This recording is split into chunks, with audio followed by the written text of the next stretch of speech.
We're going to talk about influence today, which is a really interesting topic because this one and the next one really delve into how our individual interactions are influencing our behavior. So these last kind of 3 or 4 really talked about the group structure as a whole, but now we're going to talk about how individuals influence each other. And most importantly today, we're going to talk about like majority versus minority influence.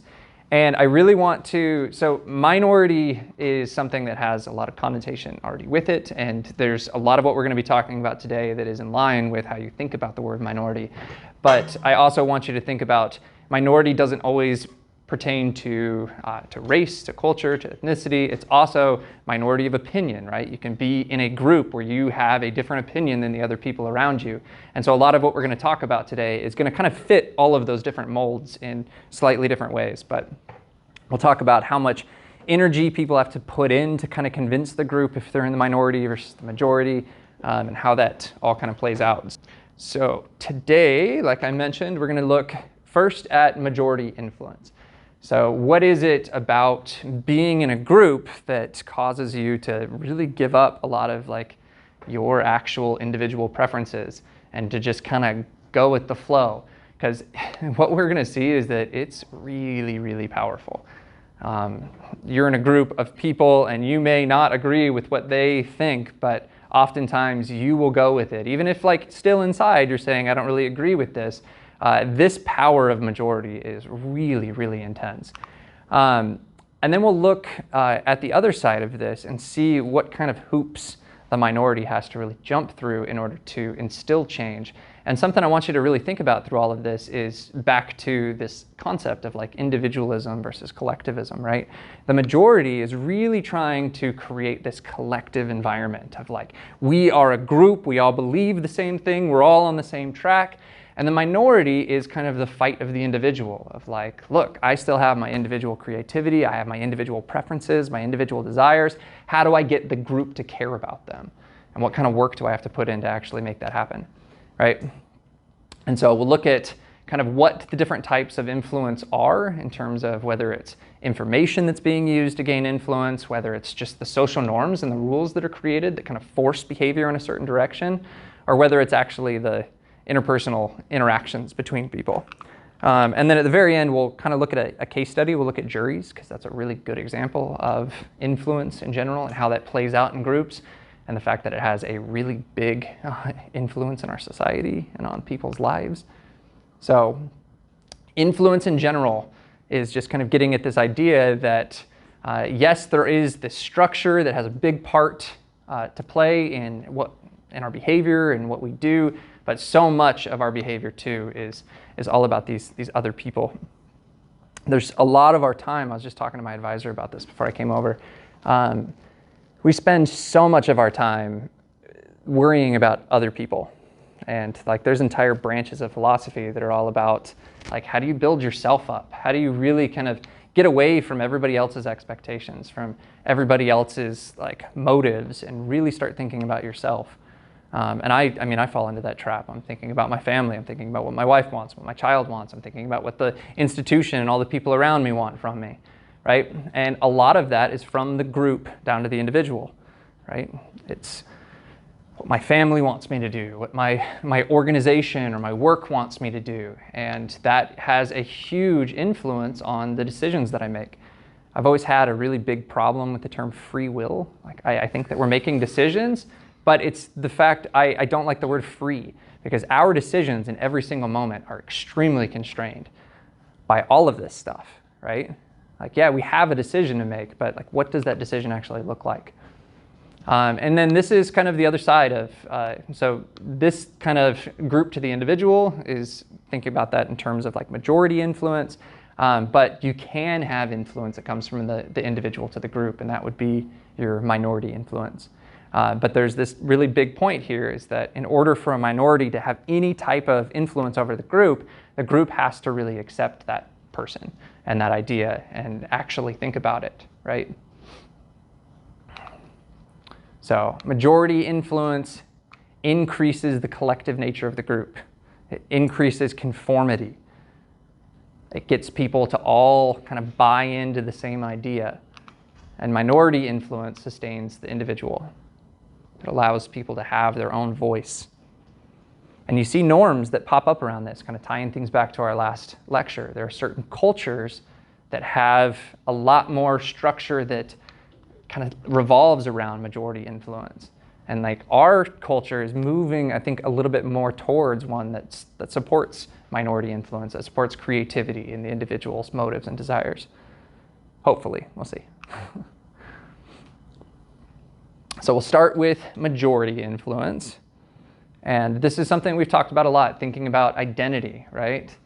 There's a part of my identity that's personal, that's like, this is who I am, this is what I want to do. But if you're in a group, you give up a lot of that to be a part of that group and to say, like, I believe in what this group believes in. I have their values, I have their goals and their motives in mind more than my own.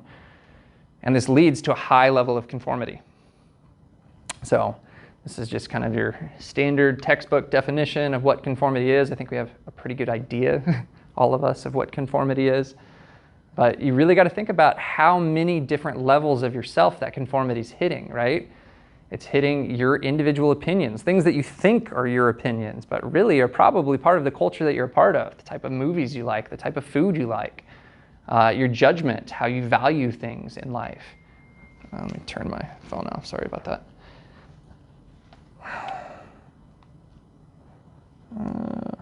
There we go. Okay. And then just kind of all of the actions that are kind of permitted within this group and the structure and the normative standards that arise around it. And so this is a really good example of how this plays out. This is fascinating study that was like so simple on the front end, but the implications of it were powerful. We'll talk in the next lecture about Milgram. I'm sure you've all heard about like the Milgram shock studies and like how that was looked at in terms of power. But this one really got at this idea of influence, of how being in a group with other people changes the way that you think. And so there was this target line, and you were just supposed to say which of these three lines was closest in length to that target line, right? And you had someone who was actually a part of the study come in, and the other people in the room were all Confederates, so they were all kind of in on it, right? And so they were seated in a way where the person who was actually part of the experiment answered last. So all of these other people answered first, and he or she heard what all of those answers were. And what you saw was, so all of the Confederates would say A or C. And deadpan, like, I believe it's A, and just like move on to the next one. And when it got to the actual participants in the study, 75 to 80% of them said the same thing as all the other people in the group. And like, this is kind of silly, right? It's just like, whatever, I'm part of an experiment, I don't really care. But like, there was no pressure on them to go with the rest of the group. There was no incentive, they weren't getting paid anything. And so they started to look at like, what kind of implications does this really have, right? When we think about our entire justice system being centered around group decisions and around weighing evidence, supposedly, when a lot of the times it's actually just the group kind of pressuring the individuals to just get on board. And a lot of the times, especially when you're thinking about juries, people want to go home to their families. They, a lot of the times, don't really care about what they're doing. And so they want to get out as fast as they can, and it causes a lot of these things. So deliberations and murder trials, you think about emergency planning, right? One of the things that we've talked about a lot in this class is the difference between a big group and a small group, right? So small groups tend to have really equal influence. But as the group gets bigger, you start to see these hierarchies emerge where some people have more influence than another. And you end up in these situations and emergencies where like, are those people that just kind of took that influence the ones that should actually be making the decisions? That everyone else is just like, yeah, that sounds like a good idea. Probably not a lot of the time. And that's why we see such disasters a lot of the times in emergency planning situations. But just in kind of when complicated things arise in a group, you tend to have a couple of people that really take charge and everyone else kind of just goes along. And this was, at least from what we saw from the Asch experiments, that means that in these situations, in emergency planning, murder trials, you're having 1 out of every 3 times there's a mistake being made just because of majority influence.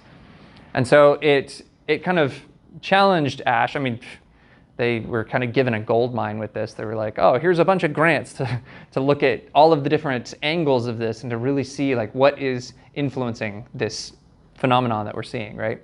And so they started to do these other studies where it was kind of the same thing, but then they were tweaking it a little bit differently each time. So more than one participant, changing group size, looking at whether or not people were actually saying their answers out loud versus just saying them privately. So the first one is this all against one, which is kind of the main idea, the main experiment. So you have one person against this whole group of other people. And in those situations, 100% of the group pressure is on you, right? There's this huge pressure to conform. And a lot of the times, it's enough. I mean, we saw in the alone condition, it was like 75 to 80% of people were picking this like really obviously wrong answer. But this is kind of interesting, right? You go from 75% down to 25% when you have an ally. When someone agrees with you, right? And it's like, it's almost this like lifeline, right? It's like, oh, there's someone else that believes what I do. Like, I feel more comfortable like speaking out because someone else has my back instead of having the entire group against you.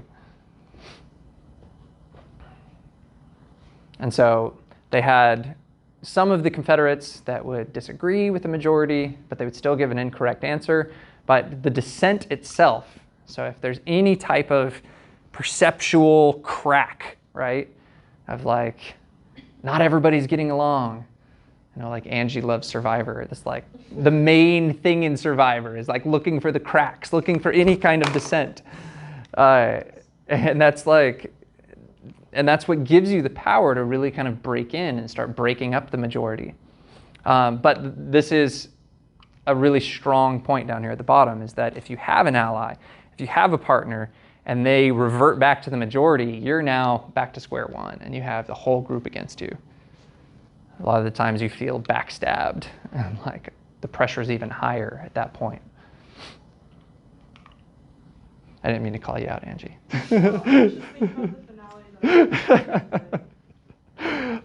So this one I think is really, really interesting because this kind of puts a number to the influence thing that we're seeing. And so what they see is that these large majorities are really influential, but there's kind of a breaking point. And so if it's just a 2-person group, so if there's only one other person that's disagreeing with you, there's like no conformity at all. There's like 3.6% of people make an error. So if it's just one other person that I have to disagree with, whatever, I'll take it. But it goes up to 13.6 when you have 2 people against you. So you start to see this really steep increase when you see the numbers kind of stacking against you. And then once it goes up to 3, you start to see this 31.8%. But you start to see this leveling out, that once you get to a group of 7 people, the conformity rates don't get much higher from there.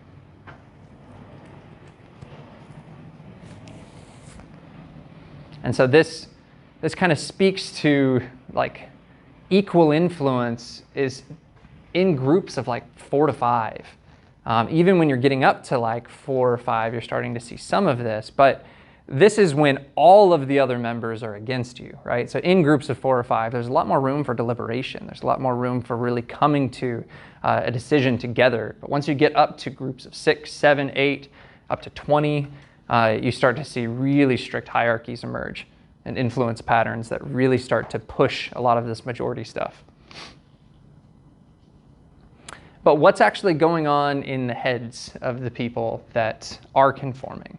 And there's a couple of different ways that this can kind of happen. So compliance is a big one. And this is something that like in the Asch experiment, when they actually probed and asked people, like, did you actually believe the answer that you were giving? Large majority of them said no. So they were agreeing in public, saving face, going along with the group, but privately they were not in the same opinion, right? I think that this is something that is very salient in today's culture, in today's world, is like really bottling up a lot of your beliefs because you're afraid to speak out and to like actually say what you think because of all of these like stereotypical boxes that are being created these days. And so this is where you have a lot of, this is what builds into resentment, honestly. If you are in a group where you're just constantly going along with it, but privately just like not on the same page. Conversion is kind of the goal of a lot of groups, right? So this is where you're actually trying to change someone's opinion. So they're agreeing because they actually believe it.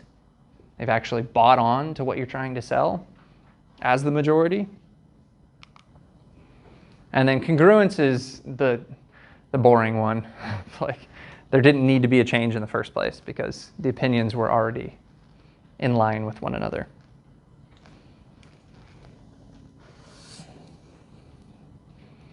I mean, the interesting one here is compliance.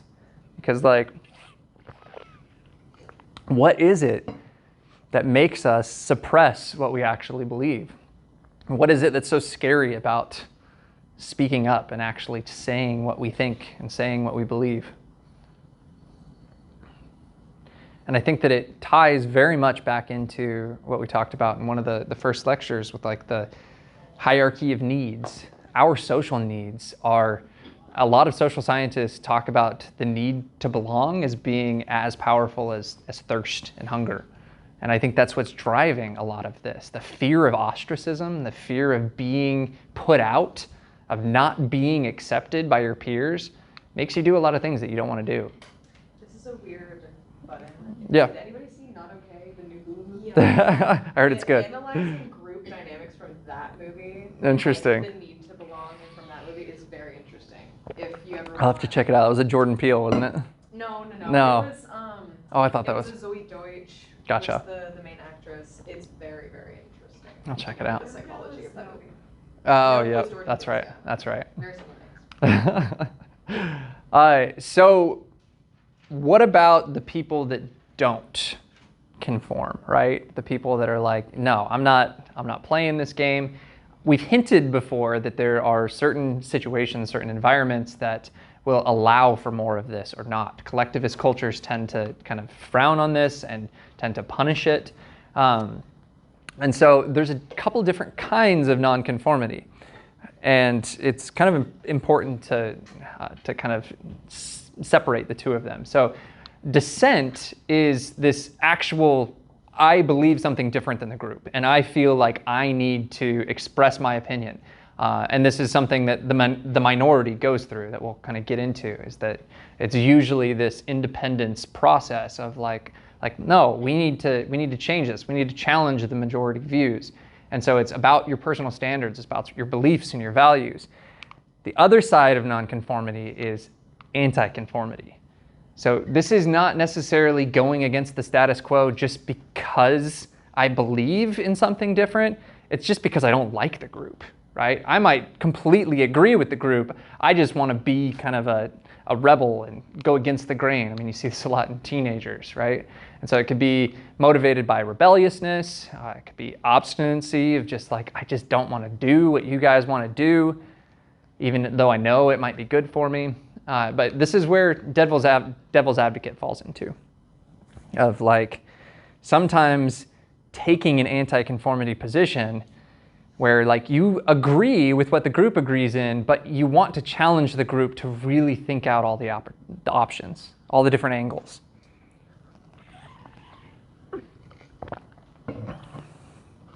So what we're going to see is that this top one, dissent, is what is really hard to face. Anti-conformity is usually something that is very like personality driven. It's just like, I'm just going to go against the grain. There was like entire movements that were all considered anti-conformity movements. But this one is the one where it's really like, I want to change this group. I want to bring my individual creativity into this. Yeah. No, go ahead. No, you go. I was gonna ask, does anti-conformity, even though it's like you don't actually believe it, but does that also, like, you're still an ally for the person who doesn't actually believe what the group is saying. No, yeah, that can absolutely be the case. Yeah, because they might not know that, right? You could be this anti-conformist, and it might like give them a little bit of a lifeline. Hopefully it's in good faith. Yeah. So you're kind of like extricating yourself between the conflict. I mean, it could be like a playing the both sides kind of thing, where it's like, yeah, I'm gonna hedge my bet a little bit, and I'm gonna, Your guys' problem. yeah, I'm just this like independent viewer, and I don't know if that fits really nicely into these definitions, because it's not necessarily that I don't believe in what this group does or what this person believes. It's just that I don't care, right? It's just like, yeah, whatever, you guys figure it out. As soon as you take a stance, then you're going to fall into one of these, right? Did you have something, Angie? Not relevant. All right, no worries. So what does this look like in terms of like personality, right? How does personality play into this and determine like what kind of people are more rigid and more prone to be conformist, and which ones are more kind of independent and willing to dissent? And so a lot of what comes out is that conformity itself is a very rigid way of thinking, right? It's driven by a lot of tradition. And I don't want this to look like something political, that like all conservatives or conformists or whatever. This is, the word is talking about being very traditional, right? You don't want to break the status quo. You like the way that things are moving. You like the way that they've been done before. So you don't want things to change. And so if you're one of those types of people, and the other big part of this is that you're someone who respects authority, right? And so you have this opinion that the people in authority have my best interests at heart. And so I am going to trust what the authority says. I'm going to trust what they believe, and I'm going to trust what they tell me to do, because that's the social contract that I've accepted. And it leads to this kind of conformative behavior. But you also see the people that have a really high need for acceptance, those affiliation needs that we talked about, that are kind of combined with this fear of social rejection, is what really drives a lot of this. It's just like, I need to be a part of something, whether it's something that came from childhood, of like not feeling like you were accepted enough by your family, by your friends. It's something that will cause you to be in situations and give in to the majority because you don't want to be ostracized and to feel that way anymore. And this kind of plays into a lot of the same thing. So someone who's constantly like thinking about whether they're doing the right thing, very self-conscious about whether or not they're making the right decisions. These are ones that tend to use social comparison as a tool a lot of the time, of saying like, okay, what is everybody else doing? How is that going to inform the decision that I make? Oh, you're having pizza? I'll have pizza too. You know? And they're constantly looking at whether or not they're fitting in. Are they wearing the same thing that other people are wearing? Are they listening to the same music and watching the same movies? It may have nothing to do with what you actually like, right? And that ties into this idea of self-esteem, right? And we've talked about there's different ways that researchers think about self-esteem. So some of them think about it as like a positive regard that you have for yourself. But there's a lot of researchers that think that self-esteem is very tied to the acceptance stuff. That when you have high self-esteem, you feel like you belong. And so that really pushes a lot of the conformity. And we'll see later that information is a big tool to push conformity. And so if you don't have a high intelligence and you require kind of other people telling you how things work, so that these are all kind of individual markers that have come out in the research as being predictors of conformity. And again, I mean, this whole class is less about these ideas and more about this kind of introspection I want you all to engage in and say like, okay, are these things that have growth components to it, right? Because you're not one of these in just this really rigid way. If you have some way of reflecting on it and introspecting a little bit, then you can challenge yourself. And you can really say like, okay, am I doing this because of these things, or am I doing it because I actually believe in what the group is doing?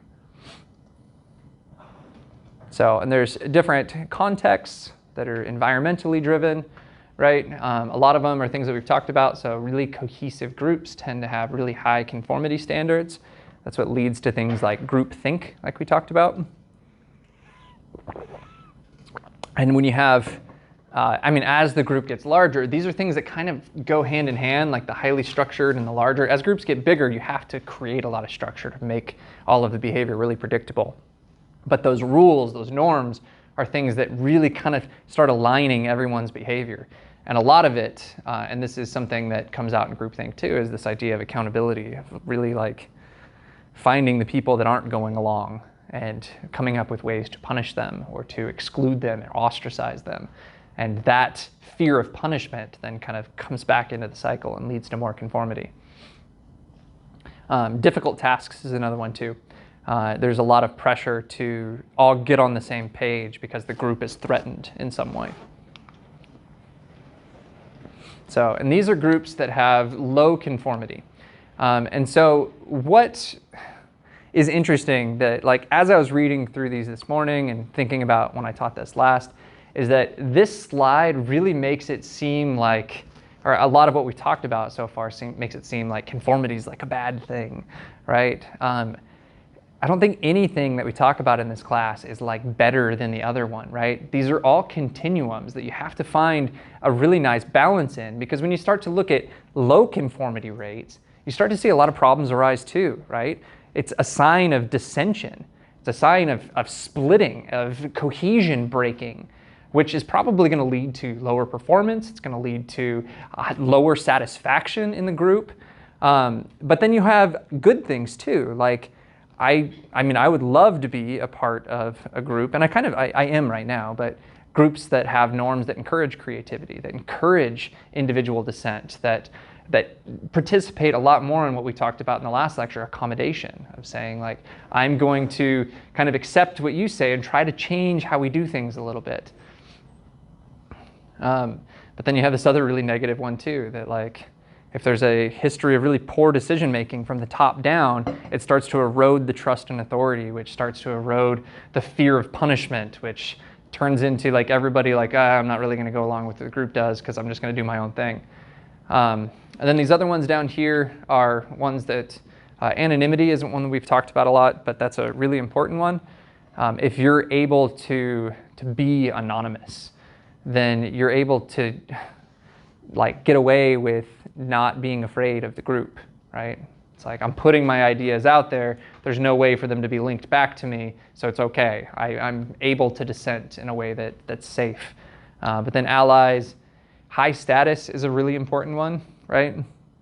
Someone that doesn't feel like their position in the group is threatened is a lot more apt to be nonconformist, to challenge the status quo.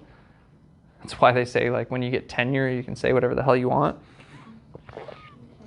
I'm not there yet. I'm very censored right now, if you can tell.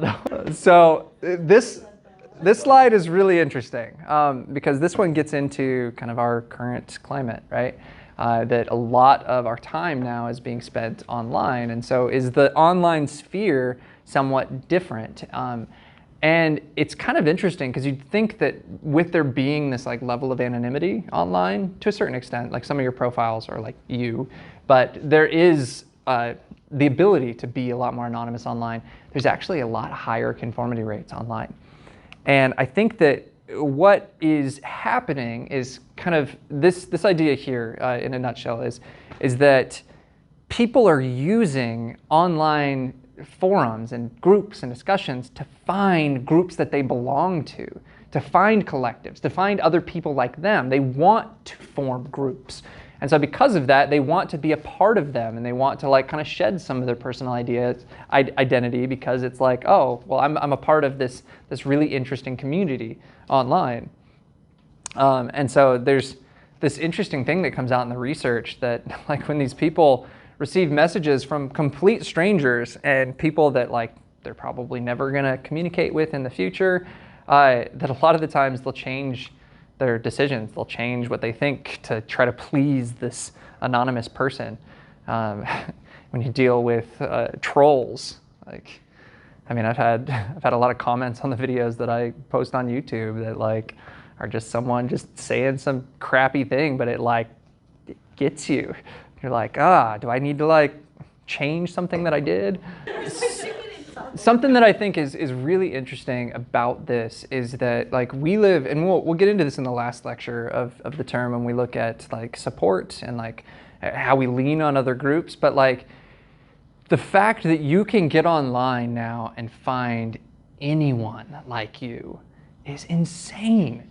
Like, I mean, we talked about all of these like attraction principles earlier in the course, and most of them are proximity, right? We became friends with the kid down the street, and that was like our best friends growing up or whatever. But we're starting to realize that like all of our little idiosyncrasies, these like little beliefs or little values that we have that we thought were kind of weird, there's tons of other people that have them. And there's now this entire format, this way to plug into that. You think about people with like illness that have gone through just like crazy amounts of shame and guilt around like the people in their families not understanding them, and they get online and they find hundreds of people that are going through the exact same thing. Like that's amazing. And so like, okay, like conform a little bit, because like it's cool that that's there and that's an option. But this can also go to another extreme that can get really scary when you start to look at like echo chambers and people like just kind of voicing each other's opinions in a really kind of toxic way. And something I think it's coming up in a couple of slides, but there's something called the false consensus effect, where you actually feel like there's a lot more support for your opinion than there actually is. And that was true just in group settings without the internet. And what you're describing is this whole other layer where like all I'm seeing online is that everyone believes what I do. Yeah. And so I have this idea, this belief that like everyone out there, like what is everyone doing? Like the majority thinks this. And it's probably not the case because of how algorithms on the internet work. So we'll get into minority influence. So this is going to give you some tools, hopefully, to really express the individuality that you want to in those situations where you may be kind of challenging. Why am I doing these things because everyone else tells me to, right? So the biggest thing here is consistency, is persistence. But there's a big caveat, right? Because you don't want to be that person that's just like the annoying, persistent one. The consistency needs to be kind of viewed in a positive way to a certain extent. Or something needs to be done by the minority that's being very persistent and very consistent to not come off as being pestering or annoying or whatever, because that leads to the majority kind of consolidating and working harder against them. But this is another big point here, and this kind of ties into what I was just saying, is that your status in the group is a big portion of this, right? If you're really trying to make change, if you're trying to go up against this status quo, the opinion of your group, you need to be seen as a committed group member. Because if you're just viewed as this like this person that just kind of came in for a couple of meetings and like you're not really here all the time, you're not part of the decision-making process, then if you're making waves, it's going to be like, who are you, right? You have to be considered to be competent. Like so much of this, there's so much weight on the minority to prove their point, right? You have to maintain this status and commitment in the group. You have to maintain good standing and positive thoughts from the people around you. And all of it has to be maintained through this entire dissent process. There is a much harder road that you have to go down as a minority trying to make a difference than as a majority. And so, and this kind of, and this is where this kind of leads to, right? So people that are in the majority don't really feel a lot of pressure to articulate their point. And this kind of, I think something we just hinted at in the whole internet thing is that sometimes people may feel like they're in the majority and don't feel like they need to articulate the point. But they're just like, yeah, everybody believes this. Like, I don't need to like go read a bunch about it because like, why do I need to? And so having all of these people behind them thinking about the Asch experiment and how powerful that group sway really is, it leads to complacency. It leads to just like, this is the status quo, this is the way we do things, this is the way we're going to keep doing things. Whereas members of the minority feel a huge pressure to put tons of time and effort into really figuring out all of the little nuances, all of the little things that need to be thought about to create a really persuasive message, right? And so they're a lot more likely to have put thought into the issue. And they even experimentally kind of manipulate this, right? So they go and they have these people in the study, and they tell some people that they have to come up with this argument, this debate, and that they're going to be debating against the majority, or that they're going to be debating the majority opinion. And the people that are put on the minority side, without being told to, just put a lot more effort into it. I remember in high school, I used to love like debates and stuff, but I ended up on a team with these people, and one of the members of my team had to go in the other room to do the like coin flip, and our topic was smoking in public places. And he comes back and he's like, I won the coin flip. And I was like, all right, cool. So we're arguing against smoking in public places, right? He's like, no, I took the other side. And it was actually really cool. It was a really interesting experience because like I remember coming in and giving this speech about like this minority of people whose rights were being stamped on, and like at the end of the day, like I didn't really believe what I was saying, but it really did cause all of us to work so much harder to actually do that. And when we came in to do that debate, the people on the other side rolled up like, we got this in the bag, we didn't do anything, here's a couple of stats. And we had like thought about like, oh, they're probably going to use this stat. Let's use this one against that one. And we had these counterploys for like everything that they were going to do. And so that's really, I mean, this is kind of this insight into like, if you really want to create some kind of change, you have to put that work in. You have to think about every single one of their arguments and think about not just how to counter that argument, but how to get them to care that you're countering that argument, right? And that's not an easy task. So we'll look at we have a whole lecture on decision making where some of this stuff is going to come up again. But this kind of gets at how the structure of a group and how a group makes decisions kind of affect how the majority or minority wins out. So if the group itself has set the standard and this norm around having a unanimity rule, so like we're not going to make a decision unless everyone is on board, that usually helps the minority a lot, right? Because it actually allows the minority to speak and to have a voice. It leads to compromise. The people in the minority actually feel like they're being heard. So majority rules procedure, you really don't really have to consider the minority's position at all if you have a majority rule, right? There's a lot of pride in being in a democratic country.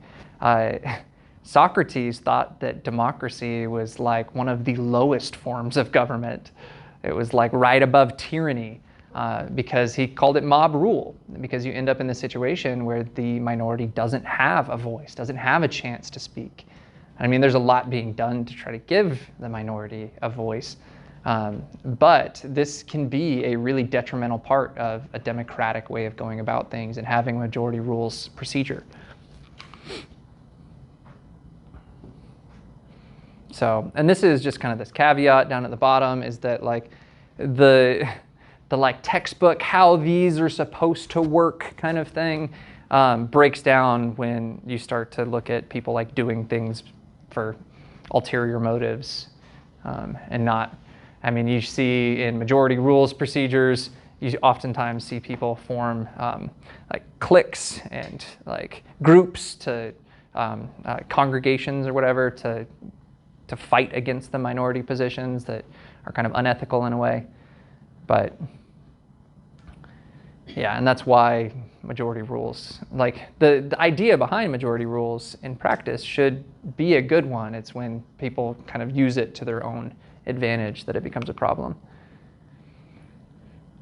So this is kind of, I was kind of going through the slides this morning. This one kind of feels a little out of place, but it's an interesting idea. it talks about how minorities are able to actually be sustained in a group at all. Because if we think about the developmental trajectory of any group that we've talked about so far, there's this cohesive process that happens over time that usually leads to pretty high rates of conformity as the groups become more cohesive. So how is it that minorities even like kind of survive in that environment? And so this kind of walks through that a little bit. So as the group forms, you have this consolidation process happens, which is kind of what I was just describing, is that as the group becomes more cohesive, as the behaviors in the group start to kind of average out and become more uniform, the minority starts to dwindle, right? The minority kind of gives up their opinions, their beliefs, kind of falls in line with what the group values are and the group goals are. And over time, we see that a lot of the opinions start to become correlated, right? If you're all part of the same church, if you're all part of the same political movement, if you're all part of whatever, over time you start to have these opinions that converge, right? But what helps the minority is this idea of clustering, is that in all of these groups, you have these subgroups that form. And most people are like going to have a lot of interaction with the closest people to them, the people in the most proximity to them. And so it ends up forming these little subgroups that can maintain some type of minority opinion. So that's what they call continuing diversity. And so because there is this clustering that kind of creates this barrier between the big group and the individual opinions, that it allows some of the individual stuff to be kind of maintained. It allows these little cliques that all have slightly different values that are still kind of in line with the bigger group, but still allow for a little bit of dissension. And so the tactic here, if you're someone that wants to squash dissension, if you're someone that wants to get rid of the minority, is that you have a strategy where you physically separate the minority influence people from each other so that they don't have any contact with any allies. I mean, it kind of gets back to the Asch experiment.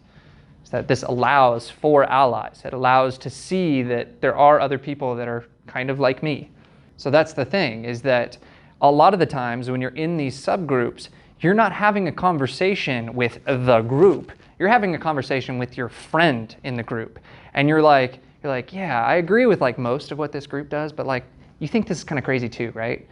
And so it's like the two of you are just like, like let's, and that's how those beliefs kind of stay. But then over time, you can see how that coalition might grow as more people in the group are like, yeah, you guys are right. Or as like you're able to have some interactions that are outside of like the surveillance of the group itself or of the authority of the group. And it allows for these things to grow, and it allows for the challenging of authority. It allows for challenging kind of the norms and the structure of the group. Would that tie into like the error percentage rate? Mm-hmm. Oh, absolutely. Yeah. Yeah, because you're starting to see that those numbers dwindle, right? You have more and more allies, and so it opens up the possibility of dissent. If you think you're the only one with that belief in the group, then like you're going to keep it to yourself. But as you start to realize that other people are there, then you start to gain more and more power. So we'll look at, just kind of briefly over these next couple of slides, the different types of influence and how they're kind of used in groups. So one of them is big. I mean, information is power. Knowing more than other people allows you to kind of have a leg up, right? And so this really ties into a lot of the social comparison processes. I think we have a slide coming up about social comparison. But we're constantly trying to gain information from our groups. We're trying to figure out like who's in charge, like who has the leg up in terms of like knowing what decision is going to be made or knowing like what we should be doing next. And having that information leads to a form of power, which we'll talk about in the next lecture. But just know that like influence itself is very mediated by like having information. And so, and this is kind of a useless slide because the next slide really kind of ties back into this. I mentioned a couple of lectures ago that social comparison is going to come up a lot because that's a very kind of biological and psychological thing that we do. We're constantly comparing ourselves to other people, right? And so we're We're trying to figure out whether we have the right beliefs, whether we have the right values, whether we have the right goals. And we're looking at the people around us and saying like, oh, they look really motivated. Should I be more motivated? Or like, oh man, they don't believe in that. Like probably shouldn't believe in that either. And that leads to these influence effects, to these group effects that take away from like you actually doing the thinking. And so this gets to what I was mentioning earlier, is this, because we're constantly engaged in these social comparison processes, we're usually comparing ourselves to the people that are right next to us, right? It's this proximity principle. It's like even if I'm in a big group, I only have access to these couple of people around me. And so I'm oversampling the opinions, the values of this small group, and I might think that like everybody hates this group when like 75% of the people in the group really love it. But it's just that couple of people that I'm talking to and a couple of people that I'm interacting with. And so if you constantly interact with the same people, you start to develop this false consensus effect. Yes. And so this is just kind of reiterating what we talked about earlier, but yeah, you tend to think that there's a lot more support for your position than there actually is. And this can be really detrimental in terms of minority influence, right? Let's say that you now feel like you have an ally, right? In the Asch experiment, it's like, oh, I feel like I can dissent. Like, oh man, we're on the same page. This is great. You think that there's a lot more support in the group. So you're like, oh, let's bring this up. Let's bring it to the whole group. But then you do that and you realize that you just ostracized yourself completely, right? Because like you maybe thought that everybody was on the same page, but they weren't. And now you're viewed as a not committed member, and you probably don't have the ability to create the kind of minority change that you want. So I think the positive advice from this is to probably sample a little bit more before you put it all out on a limb in a way that doesn't reflect badly on you. So this gets at something that, I mean, I've been talking about a lot in terms of challenging all of you to really think for yourselves, to question a lot of what you're interacting with. Because what the research shows is that there's two processes that these influences kind of go through. This one's really active, right? So someone is trying to convince me of something. They're trying to tell me that I have the wrong opinion, that I have the wrong belief, and I'm actually weighing what they're saying. I'm thinking about my own beliefs. I'm thinking about my own experiences. I'm thinking about the implications of your beliefs and what they could lead to, right? And I'm looking at all of that evidence, and then I'm saying, okay, I'm either going to go with you or I'm not going to go with you. The other side of this, which most people do, is the indirect process, where there's no mental effort required. You just see some good-looking person up at the front of the room that is talking really well. They sound like they know what they're talking about, and so I'm going to do what they said, right? And that's actually, like, I say it in kind of an offhanded way, but there's a lot of research that shows that you learn more from attractive teachers. That it's like, oh, and not just attraction, but also people that appear like they know what they're talking about, like me right now, right? No, that was a joke. fell flat. But as long as you can kind of put on this image, right? Stand on this pedestal and like be viewed by everyone as an authority. There's a lot of research in trials that if you show a picture of a brain, that everyone is a lot more willing to agree with your opinion on something, because it looks like you know what you're talking about because you just put some fancy science thing. Even if what you said about the brain was completely wrong, you just showed some picture of something complicated, and so everybody's like, oh yeah, you must know what you're talking about, right? This is the pitfall that you should probably try to avoid. But it takes a lot of effort, and that's like, what's the most common human attribute? Like laziness. And not from like a bad way, like we're lazy because it's efficient, right? Using resources to think about things means that we're not using those resources on other things. A lot of the times we feel tapped out. I mean, by the end of the day, I'm like, I got all of this stuff I have to do, and then I have like all the meals I'm cooking for my kid and everything, and like I'm in a position where I'm so exhausted that yes, I will just like listen to whatever someone says, right? So I think we all are probably familiar with what a heuristic is, but it's really important to think, I mean, this is another one of those things. These are these mental models that just kind of a rule of thumb. This is what we always do in this situation, right? And it's, again, in this situation where we don't have a lot of resources to really lean back on. We feel exhausted, and we're not motivated to do the cognitive work to actually think about this. And so in these situations, we're often basing things on the general mood. So if everybody around us seems happy, they're clapping, they think that everything looks great, like, yeah, this person's probably saying the right thing. These good moods lead to higher conformity rates. This was something I mentioned earlier. If the person gives some kind of eloquent speech, then people kind of assume that they know what they're talking about. These are powerful ideas. And then this one just kind of piggybacks on our last lecture. This is the power of norms, the power of structure, right? And these are really kind of insidious because they're things that we don't really pay attention to. That's why that's like kind of the definition of a norm, is something we just kind of do without thinking about. And so you have to think that most groups know that, or most successful groups know that. And so they structure their environments around that. They create norms to guide behavior, to get people to do predictable things.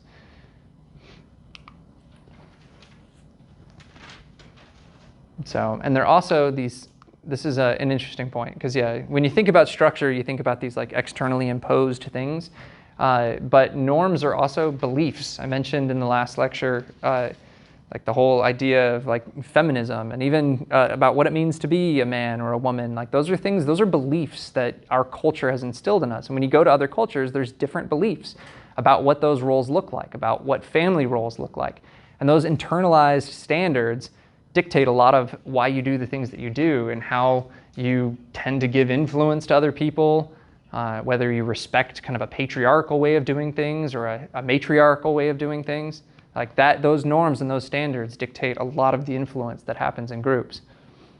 And a lot of it leads to this kind of legitimacy of saying like, yeah, these norms are part of the contract, the social contract I've signed. They are legitimate. They do influence the way, and I am like in agreement with them. We'll talk more about legitimacy in the power lecture next time. And so this quote leads into our next slide here. And we'll talk about Milgram when we talk about power. But there's this really strong feeling that we have when we're breaking norms that is kind of considered cognitive dissonance, right? It just like, it feels wrong. You see someone do something that's just like out of the ordinary and you're like, what? My wife is not afraid at all to breastfeed in public.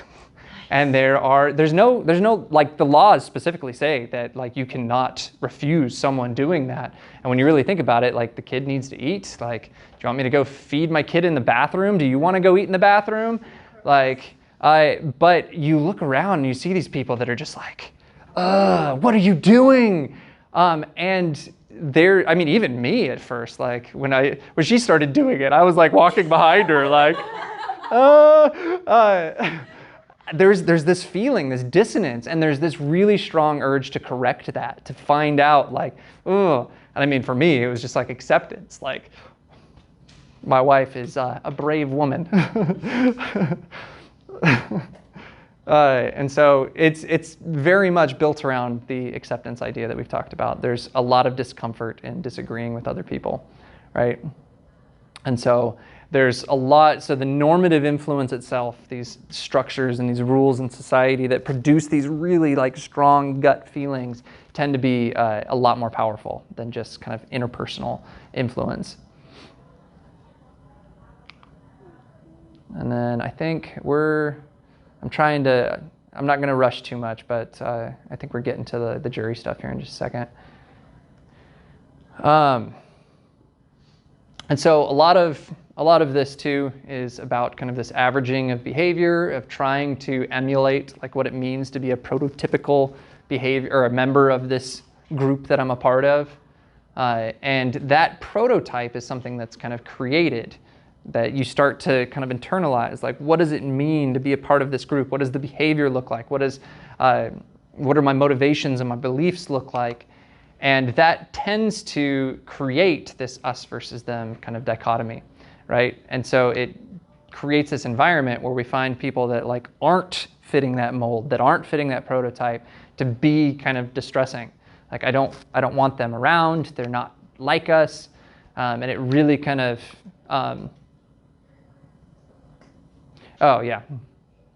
is that when they're around, it kind of makes the distinctiveness of the in-group kind of hazy, right? So if there's a lot of dissenters, then what does it actually mean to be a part of this group? What is this group that we're a part of, right? And so there's this really interesting phenomenon that's called the black sheep effect, where in-group members are judged a lot more harshly than out-group members. I mean, I grew up Mormon, and I noticed a lot of this, that like when you went against the standards of the church, you were viewed a lot more harshly than someone that wasn't a member of the church doing the exact same thing, right? And there's this huge pressure that like, you're one of us. You need to uphold these standards. You need to be this perfect person. I'm not saying there's anything wrong with the Mormon church. Great values that I was raised with, but that was an honest thing. But yeah, I then found like philosophy and science, and I'm on a different I'm on a different path these days. So we'll kind of run through these a little bit quickly. I ended up hiding some of these slides that are on your guys' end, but it's this idea that like we've been using groups of people to decide people's fate and to produce evidence. I did my entire master's work on the emotional effects of associative memory, and like eyewitness testimony is crap. But anyway, we've been using groups of people to make these decisions, and like, is that the right thing to do, right? Every year, 300,000 juries like decide the fate of someone's life, right? And when we look at the minority influence in these juries, we see that the majority wins out 90% of the time. So that was kind of the question about 12 Angry Men. Like, yeah, that's a really cool story. I'm honestly surprised the number's not higher. This is, the minority doesn't win out. I'm not talking about, this isn't when the one person doesn't win out, because the minority can be 4 or 5 people. You see what I mean? Like, and that's where a lot of the jurors, even though there's not like an actual rule, because it's supposed to be a unanimity rule, it's supposed to be like everybody gets on the same page, but when you sit down in that jury room, you kind of adopt this like majority norm of like, well, 3/4 of the room said guilty, I guess we'll go with guilty, right? That's really, really common in these situations. So they show that 3-person coalitions are really weak, but 4 or 5-person coalitions can tend to be really influential. That's what you were just getting at. So anything below 3 dissenters is probably not going to be successful. And you're probably either going to be on a hung jury, or you're going to end up just giving in and deciding someone's fate, even though you don't believe in it. And so the deadlocking is the other side of this, if you refuse to conform. So status and influence, this is the other thing we kind of mentioned earlier in class, is the reason they don't let a lot of high socioeconomic and highly educated people onto juries, is because they know from the science that they're viewed in a very different way than normal people. Just by saying that you do something, I ended up like, when I meet new people, I stop telling them what I do. Because I feel like there's this like wall that goes up. They're like, oh, what do you do? And I'm like, oh, I'm doing a PhD in cognitive neuroscience. And they're like, oh. Yeah, right? And then my wife is in the same position. She's like, oh, I'm a therapist. And they're like, oh, okay. So I'm just like, oh, yeah, I'm a grad student. Like, but high status members participate more, so they actually are viewed as having more knowledge because they're participating more. They make more suggestions. And the big part is that they're more successful in convincing people. So jury size, I'm going to run through these kind of quickly. It's going to be open note for the exam. So, but members of smaller juries, so this is something we've hinted at a lot, they participate more equally. There's equal influence. They tend to be a lot more cohesive. And the larger juries rely more on an exchange of information because they can't really deliberate with each other as well. There's not this like connection between these small individual groups. But the problem is that you can't just have small juries because the whole point of a jury is to be representative. And so if you have a really small sample, you're not really representing the community, right? And you're not really kind of representing what a jury is supposed to mean in the first place. So, and in these small juries too, the majority influence is even higher. So these are like experiments that have been done with jury sizes that aren't 12. So first vote usually becomes the final verdict with or without a unanimity rule. So this kind of gets back to that majority thing. Minority sometimes prevails. Yeah, and so that's what we were getting at too. That you have to usually have a lot of people for it to work in the first place. So you usually have to have 4 or 5 people to challenge the big majority in the first place. And so there's a lot of people that are like, well, what if we relaxed the unanimity rule? What if we were like, okay, we don't need to get to a unanimous decision. Is that going to change the dynamics at all? But the ones that don't have to go to a unanimous decision resolve twice as quickly. That's scary. I'm sorry, but like, okay, we're good. Yeah, he's going to jail for 20 years. All right, cool. Let's go home. And they're far less likely to come to a stalemate, which would then lead to another trial for that person that was about to be convicted for a really long time. So cool. I think that is the end of the lecture.